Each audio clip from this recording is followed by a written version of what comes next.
1월 12일 수요 기도회를 시작하겠습니다. 찬송가 405장으로 먼저 찬양 드리겠습니다. 찬송가 405장입니다.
하나님 아버지, 오늘 추운 날씨만큼이나 우리 마음이 위축되고 힘들지는 않았는지 이 시간 하나님의 은혜와 사랑이 모든 성도들을 찾아와 주시길 간절히 원합니다. 하루하루 해결하고 넘어가야 할 문제들이 많은데도 미처 기도하지 못하고 종종거리는 우리를 긍휼히 여겨 주시옵소서. 이 시간 하루를 마무리하며 나의 주인 되시고 보호자 되신 하나님을 구하며 우리가 주님의 보좌 앞에 모였습니다. 말씀과 기도를 통해 다시 우리를 예수님 따르는 안전하고 복된 길로 인도해 주시옵소서. 성령께서 각처에서 머리 숙인 우리 주나선의 가족들과 함께해 주시리라 믿고 감사드리며 우리 주 예수 그리스도의 이름으로 기도하옵나이다. 아멘. 요즘 매일 성경이 요한복음입니다. 그러니까 어제 날짜 매일 성경 본문으로 말씀을 잠시 나누도록 하겠습니다. 요한복음 4장 6절부터 14절 말씀입니다. 요한복음 4장 6절부터 14절.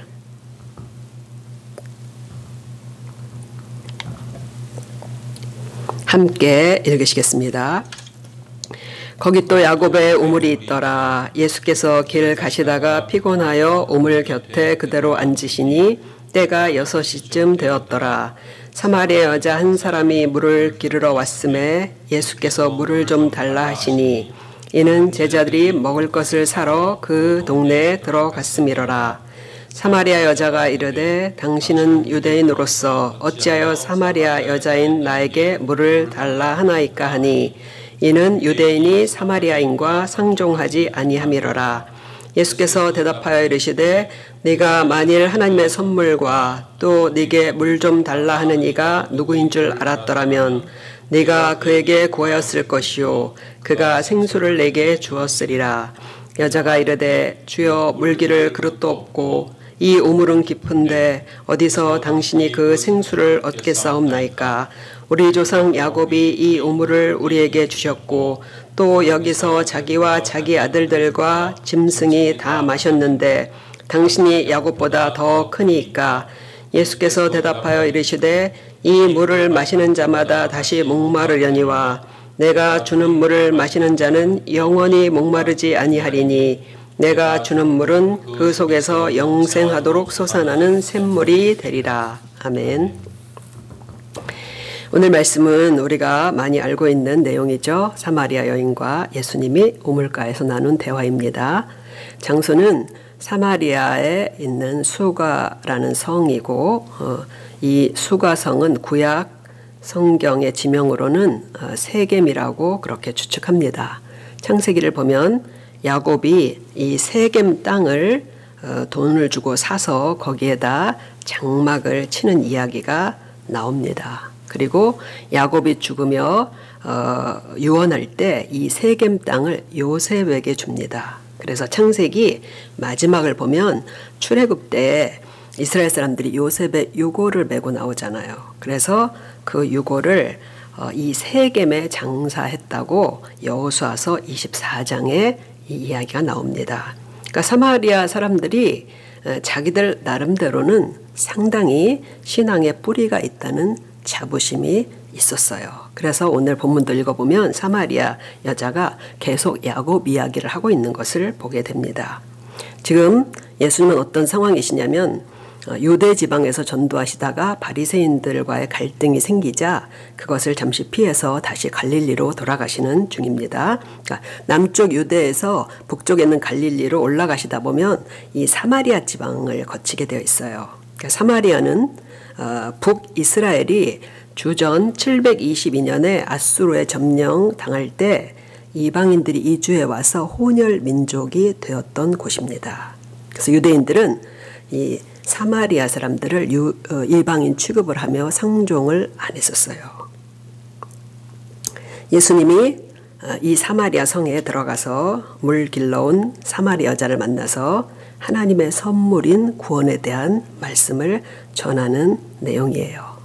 여인은 이 말씀을 듣고 동네에 들어가서 메시아를 만났다고 소개를 하죠. 그래서 수가성 사람들이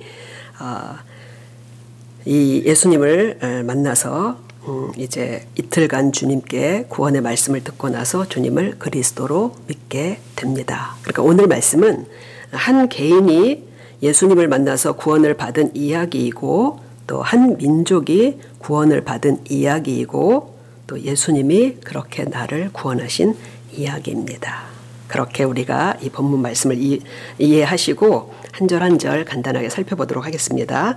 오늘 6절 말씀을 보면 예수님께서 수가성까지 걸어오셔서 야곱의 우물 곁에 피곤해서 그대로 털썩 앉으셨어요.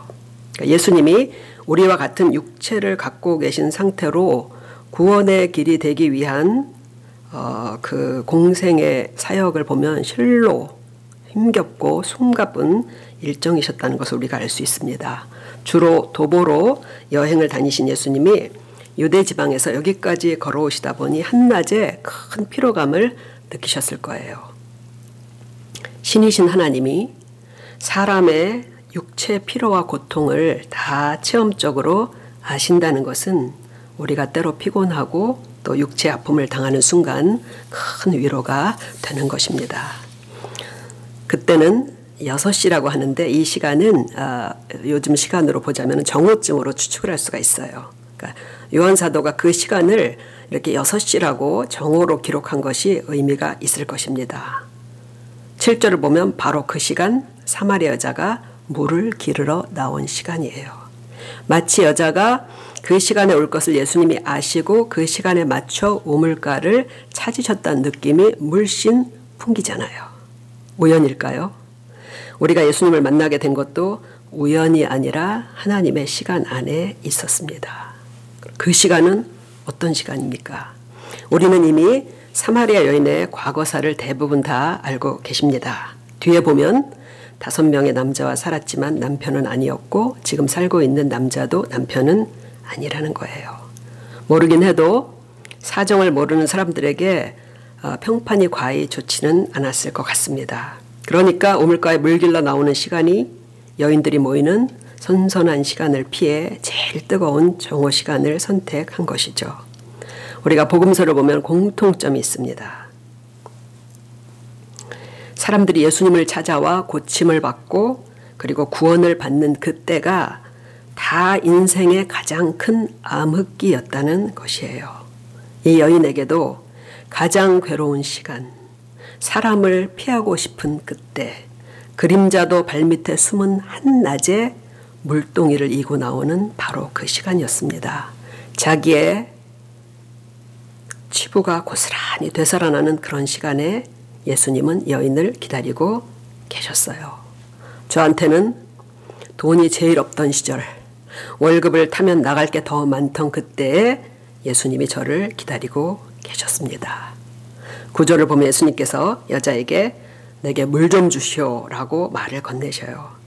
하나님이 사람에게 말을 건네시다. 하나님은 이렇게 우리에게 말을 건네신다는 것을 알아두시기 바랍니다. 오늘도 여러 차례 말을 건네셨을 게 분명해요. 조금만 멈추고 예수님을 생각하고 하나님께 우리의 마음을 기울이면 아마도 뭔가 꼭 내게 필요한 말씀을 하셨을 거예요. 그것을 우리는 들을 수가 있었습니다. 얘야, 왜 또 염려하고 있니? 염려하지 말라고. 남 목사가 설교하지 않았니? 그러셨을지도 몰라요. 주님이 우리를 찾아오실 때 이렇게 어떤 환경이나 사람을 통해서 그렇게 우리에게 말을 걸어오시며 시작이 됩니다. 그런데 구절을 보면 유대인으로 보이는 예수님이 사마리아 여자인 자기에게 말을 거시니까 여자가 경계심을 드러내죠. 그러니까 예수님에 대해 마음을 아주 조금 열고 망설이며 교회를 왔다 갔다 하는 것은 아직 예수님의 마음을 다 몰라서 그런 것입니다. 예수님은 여자의 마음이 열리도록 아주 조금씩 그 여자의 생각과 삶 속으로 다가가십니다. 다짜고짜 회개하라고 하지 않으십니다. 누가 죄를 짓고 싶어서 그렇게 살겠습니까? 예수님은 죄를 지을 수밖에 없는 사람들의 연약함과 속 사정을 아시기에 그걸 그렇게 몰아붙이지 않으셔요. 주님께서 사람들을 만나실 때 보면. 누구나 처음 예수님을 소개받을 때는 이렇게 경계하며 조금씩 알아가는 시간들이 필요합니다. 다만 우리는 각자의 그 절박한 시간에 주님이 찾아오시잖아요. 그래서 그 절박함과 간절함 때문에 주님의 말씀을 벗어나지 못하고 외면하지 못하고 계속 조금씩 끌려가게 되는 것입니다. 이제 10절에서 예수님께서 여자에게 가장 이제 관심 있는 그 물 이야기를 생수에 대해서 대화를 이어가십니다. 지금 여자의 관심은 정오에 물 길러 나와야 하는 자신의 서글픈 처지잖아요. 그게 그 여자의 관심이에요. 이런 사람과 대화할 때 생수만큼 관심을 끌 이야기가 어디 있겠습니까?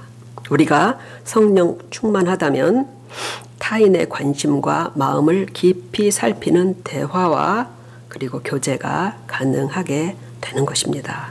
예수님은 부드럽고 온화하게 여자의 마음에 정확한 단어와 문장으로 접근하십니다. 네가 만일 하나님의 선물과 또 네게 물 좀 달라 하는 이가 누구인 줄 알았다면 네가 그에게 구하였을 것이요 그가 생수를 내게 주었으리라. 이 말씀 안에는 여인에게 진짜 필요한 것, 예수님만이 주실 수 있는 것이 여기에 들어있어요.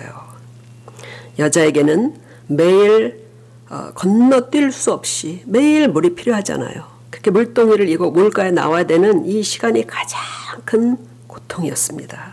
어딘가에서 자기를 바라보는 시선을 느끼며 황급히 물동이를 이고 가는 그것만 면할 수 있다면 그런 물이 필요했어요. 그러나 예수님은 너에게 필요한 것은 그 물이 아니라는 것입니다. 그 물 문제가 해결된다고 인생의 모든 갈증이 해결되는 것은 아닙니다. 예수님은 모든 인생의 갈증을 해소해 줄 수 있는 생수를 주시겠다고 하시는 거예요. 요한 사도는 그것을 하나님의 선물이신 성령님이라고 7장에서 밝히십니다. 예수 그리스도를 통해서 우리에게 주시는 영원한 성령님. 우리에게도 한때 절실한 게 있었죠. 그리고 어쩌면 앞으로도 그런 절박한 상황들을 수시로 만나게 될지도 모릅니다. 저는 그때 돈을 달라고 했는데 예수님은 돈을 주시지 않고 생수를 주셨습니다. 그런데 그 성령님이 제 안에 오셔서 생수를 주시니까 하루하루 돈의 갈증을 이겨낼 수가 있었어요. 그렇게 매일 주시는 은혜의 생수를 먹이시며 저를 살려주셨습니다. 그리고 몇 년이 지나 보니 어느 순간 제가 더 이상 돈 걱정을 하지 않고 살고 있더군요. 우리 성도님들 각자가 지금 절박한 문제가 다 다르실 것입니다. 먼저 예수님이 주시는 생수와 같은 성령 받기를 기도하시기 바랍니다. 매일 그 성령님으로 충만하게 되시기를 기도하시기를 바랍니다. 그러면 지금의 갈증과 결핍과 수치와 낭패를 주님께서 매일매일 이겨나가게 해 주실 것입니다. 우리가 사마리아 여인의 결말을 이미 다 알잖아요. 그 지긋지긋한 물동이를 우물가에 걷어차버리고 그리고 동네에 들어가 사람들에게 외치잖아요. 내가 행한 모든 일을 내게 말한 이 사람을 와서 보라. 이는 그리스도가 아니냐 하니 그들이 동네에서 나와 예수께로 오더라. 더 이상 이 곤욕스러운 순간이 사라지기를 기도하기보다 먼저 이 모든 것이 아무것도 아니게 될 수 있는 그것을 깨닫게 될 수 있는 구원의 우물에서 우리가 생수를 받게 되기를 그렇게 기도하는 우리 모두가 되시기를 간절히 축복드립니다. 이제 오늘 말씀을 따라 한번 기도를 하겠습니다.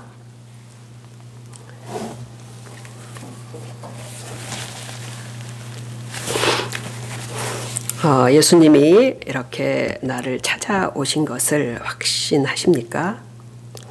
아직 주님의 방문을 잘 모르시겠다면 그것을 알게 되시길 그렇게 기도합니다. 주님이 오셔서 영원히 목마르지 않은 생수를 주시기를 이 시간 기도합니다. 또 사마리아 여인이 예수님을 만난 뒤에는 그 마을 사람들을 전도합니다. 42절을 보면 마을 사람들이 예수님을 이 세상에 오시는 구주로 믿었다고 합니다. 나의 말과 삶을 통해서 우리 가족들 중 아직 예수님을 구주로 만나지 못한 가족이 예수님을 만날 수 있게 되기를 이 시간 함께 기도하도록 하겠습니다.